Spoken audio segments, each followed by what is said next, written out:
India के head coach Rahul Dravid ने अफगानिस्तान के खिलाफ एक शानदार जीत के बाद जो प्रेस कॉन्फ्रेंस की, उसमें उन्होंने बांग्लादेश के खिलाफ अगले इंपॉर्टेंट मैच के लिए 2 तब्दीलियां करने का इंडिया दिया है।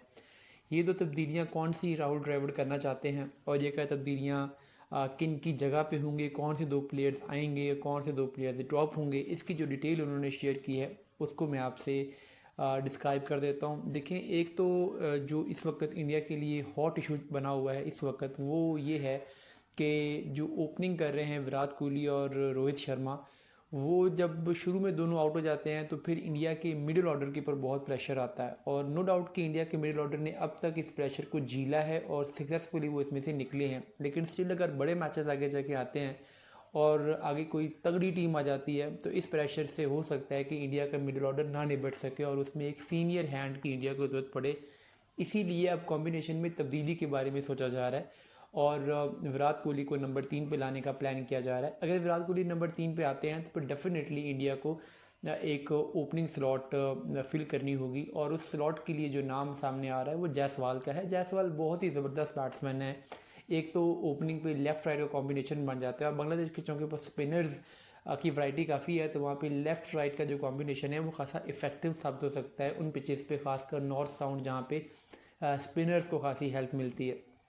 तो ये जो पिच होगी ये इस पर स्पिनर्स डोमिनेट करेंगे। तो जायसवाल स्पिनर को वैसे भी बड़ा अच्छा खेलते हैं। पिछली इंग्लैंड की सीरीज़ में जैसे उन्होंने स्पिनर्स की पैंटी लगाई, फिर आईपीएल में जैसे वो स्पिनर्स को पैंटी लगाते रहे हैं, तो वो स्पिनर्स के खिलाफ तो वो तगड़े हैं।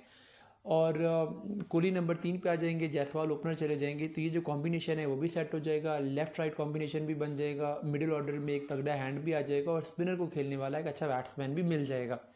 जो दूसरा चेंज इंडिया करने के बारे में सोच रहा है और ये चेंज जो है वो बॉलिंग डिपार्टमेंट में है। देखिए, बांग्लादेश की जो टीम है उनके पास लेफ़्ट हैंड बैट्समैन काफ़ी हैं। जैसे ऊपर उनके पास शंटो हैं, फिर उनके पास शकीब हैं, 1-2 बैट्समैन और भी हैं। तो लेफ़्ट हैंड बैटर्स के लिए एक जो ऑल राउंड ऑप्शन है वो चाहिए है।